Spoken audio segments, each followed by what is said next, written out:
जाने का लिखल किस्मत में दुनिया ढेला चलावे, जिंदगिया के खेला समझ में ना आवे।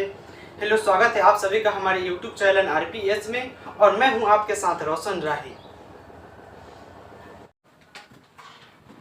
तो आज हम लोग पढ़ेंगे फ्रैक्शन।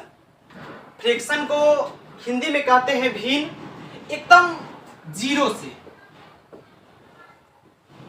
से पढ़ेंगे हम लोग हीरो तक।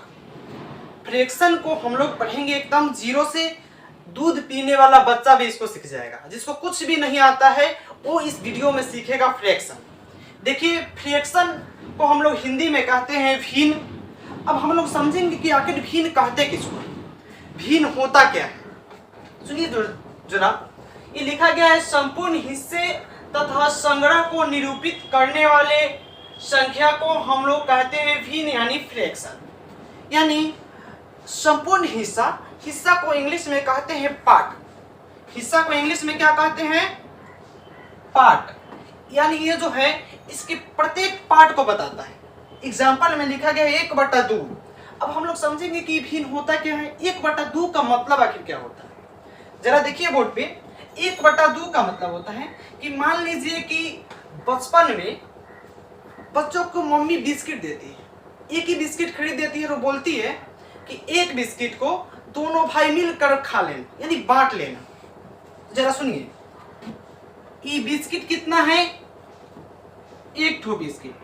और बांटा का मतलब होता है इसको 2 भाग में बांटा गया है। बिस्किट कितना है? 1, और इसको बांटा कितने भाग में गया है? 2 भाग में। अब देखिए, अब इसको कहेंगे 1/2 और ये भी है 1/2, दोनों 1/2। अब जरा सुनिए, 1/2 का मतलब होता है आधा।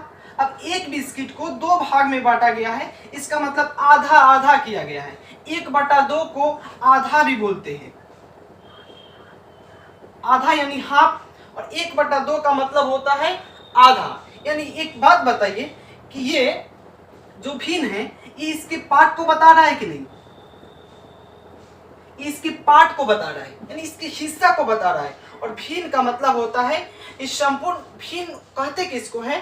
तो उसको कहते हैं संपूर्ण हिस्सा तथा संग्रह को निरूपित करने वाले संख्या को हम लोग भिन्न या फ्रैक्शन कहते हैं। जैसे 1/2, देखिए इसके हिस्सा को बता रहा है। संपूर्ण, ये संपूर्ण जो है इसके हिस्से को बता रहा है, और इसी को हम लोग कहते हैं फ्रैक्शन। दूसरे एग्जांपल देखिए, लिखा गया है 1/4। माने एक जो ये कुछ सामान है और इसको बांट दिया गया है 4 भाग में, 1 2 3 4। अब बताइए ये कितना बड़ा एक सामान है? 1 ठो, और इसको बांटा कितना भाग में गया है? 4 भाग में। अब ये देखिए, ये भी 1/4, इसको भी 1/4, और इसको भी हम लोग कहेंगे 1/4, और इसको भी हम लोग कहेंगे 1/4। अब देखिए 1/4 इसके एक हिस्से को दर्शा रहा है कि नहीं? और ये संपूर्ण हिस्से को दर्शाता है, और संपूर्ण हिस्से यानी पार्ट को दर्शाने वाले संख्या को हम लोग कहते हैं भिन्न। भिन्न भी कई प्रकार के होते हैं, भिन्न की भी कई टाइप होती है। तो भिन्न का प्रथम जो टाइप होता है उसको कहते हैं हम लोग उचित भिन्न। क्या कहते हैं? उचित भिन्न। उचित भिन्न को हम लोग इंग्लिश में कहते हैं प्रॉपर फ्रैक्शन। उचित भिन्न को हम लोग इंग्लिश में कहते हैं प्रॉपर फ्रैक्शन। अब सुनिए, अब हम लोग जानेंगे कि आपके दिमाग में एक सवाल आएगा कि आखिर ये प्रॉपर फ्रैक्शन होता क्या है। चलिए हम सब मिलकर पढ़ेंगे कि प्रॉपर फ्रैक्शन आखिर होता क्या है। तो प्रॉपर फ्रैक्शन उसको कहते हैं कि वैसा भिन्न, क्या कहते हैं? वैसा भिन्न जिसका हर अंश से बड़ा हो। वैसा भिन्न जिसका हर अंश से बड़ा हो, उसको हम लोग कहते हैं प्रॉपर फ्रैक्शन यानी उचित भिन्न। अब थोड़ा समझेंगे कि हर क्या होता है, अंश क्या होता है। हर किसको कहते हैं और अंश किसको कहते हैं? तो जरा सुनिए, इसको कहते हैं बाई। हिंदी में इसी को हम लोग कई बार पढ़े हैं कि इसको कहते हैं बाटा। क्या कहते हैं? ये जो लाइन है इसको बाई बोला जाता है, इसी को बाटा भी बोलते हैं। जैसे लिखा गया है कि 2/4, 2/4, तो ऊपर वाले को हम लोग बोलते हैं अंश। ऊपर वाले को बोलते हैं हम लोग अंश, और नीचे वाले को बोलते हैं हम लोग हर। जरा याद रखिएगा, बटा के ऊपर वाला को बोलते हैं हम लोग अंश और नीचे वाले को बोलते हैं हर। फिर से सुनिए, ऊपर वाले को बोलते हैं अंश और नीचे वाले को बोलते हैं हर। अब यहाँ लिखा गया है कि वैसा भिन्न जिसका हर अंश से बड़ा हो, यानी वैसा भिन्न जिसका हर अंश से बड़ा हो। हर किससे बड़ा होना चाहिए? अंश से। अब देखिए, वैसा भी जिसका हर अंश से बड़ा हो उसे कहते हैं हम लोग प्रॉपर फ्रैक्शन। अब जरा सुनिए, इसका हर कितना है? 8 और अंश कितना है? 6। अब सुनिए, तो जिसका हर अंश से बड़ा हो उसको हम लोग कहते हैं प्रॉपर फ्रैक्शन, यानी उचित भिन्न। अब यहाँ देखिए, 6 से बड़ा है कि नहीं 8, यानी हर बड़ा है किससे? अंश से। इसी को कहते हैं हम लोग प्रॉपर फ्रैक्शन। उम्मीद करता हूं कि आपको समझ में आ रहा होगा।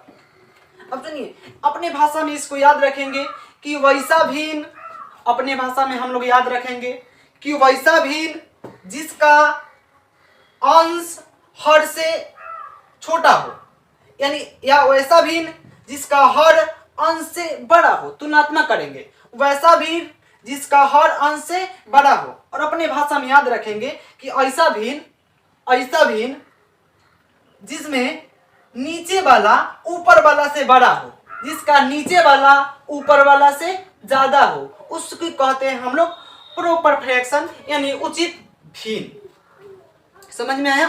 अब इसके बाद हम लोग समझ लिए कि उचित भिन्न किसको कहते हैं, यानी ऐसा भिन्न जिसका हर अंश से बड़ा हो। अब हम लोग पढ़ेंगे अगले टाइप को। नोट डाउन कर लेंगे आप लोग, कॉपी कर लीजिए आप लोग।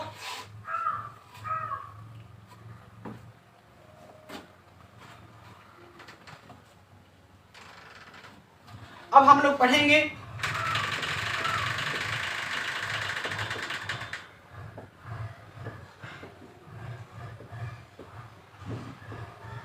विषम भिन्न। इसको इंग्लिश में कहते हैं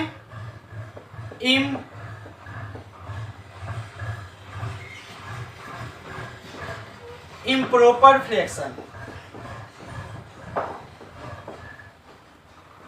इसको इंग्लिश में कहते हैं इम्प्रॉपर फ्रैक्शन।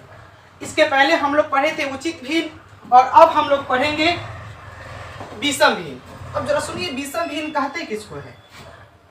तो वैसा भिन्न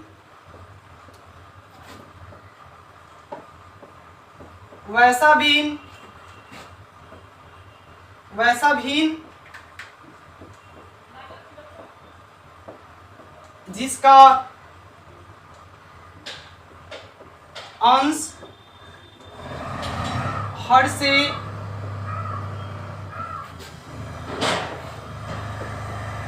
बड़ा हो उसे हम लोग कहते हैं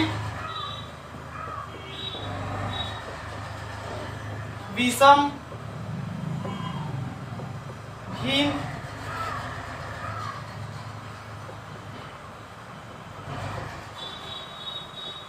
देखिए क्या बोले हैं, यहाँ लिखा गया है कि इसके पहले हम लोग पढ़े थे उचित भिन्न, तो बताया गया था कि वैसा भिन्न जिसका हर अंश से बड़ा हो, लेकिन उसी के जस्ट उल्टा होता है विषम भिन्न। अब विषम भिन्न का मतलब होता है कि वैसा भिन्न जिसका अंश हर से बड़ा हो, वैसा भिन्न जिसका अंश हर से बड़ा हो। तो ऊपर वाले को हम लोग बोलते हैं, जैसे देखिए ऊपर वाले को हम लोग बोलते हैं अंश और नीचे वाले को बोलते हैं हर। अब देखिए विषम भिन्न हो गया, क्यों? क्योंकि इसका जो अंश है हर से बड़ा है, और ऐसे भिन्न को हम लोग बोलते हैं विषम भिन्न। जैसे 8/3, 10/2, यानी ऐसा भिन्न जेकर निचलका वाला से ऊपरका वाला ज्यादा हो उसको हम लोग कहते हैं विषम भिन्न। और उचित भिन्न उसको कहते हैं वैसा भिन्न जिसका ऊपर वाला अगर कम और नीचे वाला ज्यादा हो जाए उसको उचित भिन्न। और इसी के उल्टा विषम भिन्न जिसका नीचे वाला से ऊपर वाला अधिक हो जाए उसको हम लोग कहते हैं विषम भिन्न। ऊपर वाला बड़ा हो जाए तो विषम भिन्न और नीचे वाला बड़ा हो जाए तो उचित भिन्न। समझ में आया होगा? इस वीडियो में इतना ही। आप हमारे साथ बने रहें। अगर वीडियो पसंद आए तो लाइक करें, सब्सक्राइब करें, कमेंट करें।